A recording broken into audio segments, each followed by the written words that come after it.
last thing that the 2 million Palestinians living in Gaza want to see on their social media feeds is that Gaza is trending. Because when Gaza is trending, it usually means the Israelis are bombing and civilians are getting killed. Even if it's the last week of Ramadan during a pandemic. When Gaza is trending and the Israeli army says it's out to destroy military targets only, residential tower blocks are reduced to rubble. Schools and media organizations get hit. And Palestinians find themselves telling their story on social media to elements of the global media that don't seem or want to understand. You've had the video of a little boy who lost his father. Another video was of the bombing on the residential building in Beit Hanun. And we just saw it collapse completely flat. I think what it does is it showcases Israel's brutality. For me, the two images that stick in mind, one of is the block of flats in Gaza that collapsed. And also the picture inside Israel of houses demolished and people covered with blood. And you see more and more pictures like this. What social media does is that it allows us to craft our own narrative, to select our words, to select our images based on what we see fit, rather what an editor sees fit, or rather what a journalist sees fit. The destruction of civilian property, which is filmed and captured, this is all evidence that's being collected for what one day will probably be war crime trials at the International Criminal Court. So there's a new dimension to the social media testimony, which are politically very important. The initial fuse for this escalation was lit not in Gaza, but in East Jerusalem, Sheikh Jarrah, a longtime Arab neighborhood where Palestinians are now facing expulsion from their homes by yet more Jewish Israelis. Armed settlers confronted Palestinians on their doorsteps. The demonstrations that took place and the crackdown by Israeli security forces led to what many news organizations still call clashes. They were more like mismatches. Israeli police used tear gas, stun grenades, and rubber-tipped bullets against unarmed protesters, more than 600 of whom were injured compared to roughly 20 police. Some of the shooting took place in the Al-Aqsa Mosque itself and provoked Hamas in Gaza to launch rockets into Israel. Many protesters, armed with nothing more than their phones, used them to document the Sheikh Jarrah story on social media, particularly on Instagram. We have seen the video of an Israeli Jewish settler in the backyard of a Palestinian family. You are stealing my house!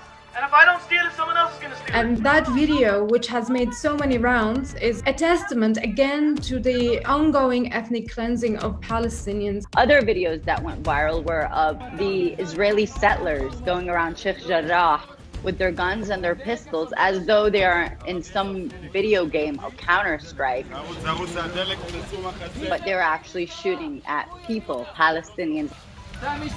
This young woman, Maryam Afifi, who was arrested by Israeli police in Jerusalem. And as she was being handcuffed, she was imploring him if this is what he dreamt of being when he was a child. Maybe you have a family, you have kids. And it takes so much strength and bravery to be able to do that, with the potential of being taken to a police station that is notorious for its torture of Palestinians. Social media is developing so quickly, so compared to the last round of hostilities on this scale, in Facebook, on Twitter, on Instagram, on TikTok, you name it, people are develop the skills of capturing the moment and also to make the message even stronger. As the Sheikh Jarrah story escalated and the images grew more difficult to watch, Twitter and Facebook started taking down content. Some was flagged as hate speech. Many accounts were blocked. Palestinians have seen this before. big tech platforms deleting material that exposes Israeli human rights crimes.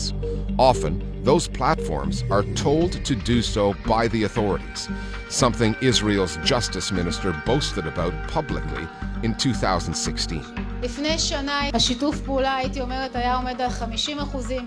50% ממה שביקשנו היה מוסר. היום פייסבוק מסירה כבר 95% מהתכנים שאנחנו מבקשים. Palestinians also know social media companies, mainly Facebook, which owns Instagram, have handed over some of their users' data to the Israeli government, leading to hundreds of arrests. So when Twitter and Instagram, which is headed by Adam Mosseri, an American Israeli, blamed their content takedowns on a technical bug, Palestinians weren't buying it. Here is the question. If your system targets only or disproportionately vulnerable communities at crucial and sensitive political times, at the peak of their activism, at the peak of the need to see and document human rights abuses, then you need to fix your system. If it was a technical bug and they fixed it, well, God bless them.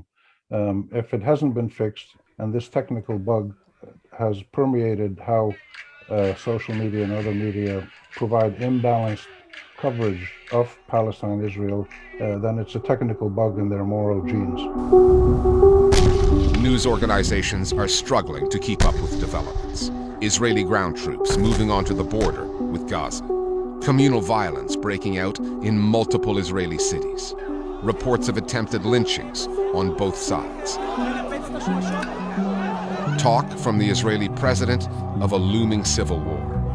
There was a time, as recently as a year ago, that Palestinians could tune into Arabic-language news channels based in the Gulf and find reporting that would help redress at least some of the imbalanced coverage on Western media outlets.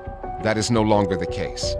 The Abraham Accords, normalization agreements between Israel, the United Arab Emirates, and Bahrain, have tempered the coverage on some Gulf-based pan-Arab channels, like the Saudi-owned Al Arabiya and Sky News Arabia, which broadcasts out of the UAE. Their viewers are seeing output on Palestine that is more muted and sporadic than it used to be. الاشتباكات هي خفيفة جدا بين الحين والآخر يسمع إطلاق قنبلة غاز هنا أو قنبلة صوت هناك. That leaves Al Jazeera, whose coverage has been wall-to-wall. لأن إسرائيل كانت تتغطرس كلما كانت هناك اتصالات. And it leaves Palestinians ever more reliant on social media, American big tech companies, bugs, biases, and all. Palestinians have been geographically and politically fragmented for decades, and that is not by coincidence, is by design. And social media has, in a way, reunited us Palestinians living in Jerusalem, in the West Bank, in Gaza, even Palestinians living in the diaspora, myself included. And this is one reason why we saw, for instance, demonstrations not just in Gaza and Jerusalem and the West Bank, but also in Haifa and Jaffa and Lid inside Israel.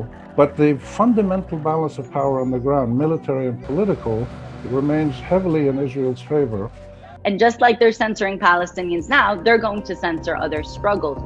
As a Palestinian, I refuse the separation of our censorship from the censorship of other struggles. This is something that is problematic within these corporations themselves, who are yet to respect digital rights. This is something that's much bigger than us.